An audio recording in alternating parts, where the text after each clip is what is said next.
Godavari, Ganga, Trimbakeshwar to Nathsagar, Khadka या मार्गाने गंगाखेड इथे आज 29 सप्टेंबर 2025 रोजची परिस्थिती।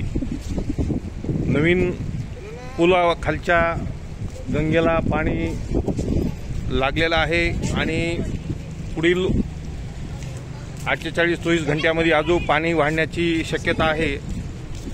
तरी नागरिकांनी युवकांनी गंगेच्या पुलावर व गंगेच्या आजूबाजूच्या काठचे गाव असते त्या गावांच्या आणि सतर्क राहणं गरज आहे, कारण पाणी अजून वाढण्याचे आहे। आज नाथसागरचे दरवाजे उघडण्यात येणार आहेत आणि पाणी वाढणार आहे। आपण सतर्कतेचा इशारा घेऊन कोणीही पाण्याच्या आजूबाजूच्या जे खेडे गावं असतात त्या पाण्यामध्ये च्या बाजूनं आपलं संरक्षण करून स्वतःला सुखरूप ठेवा।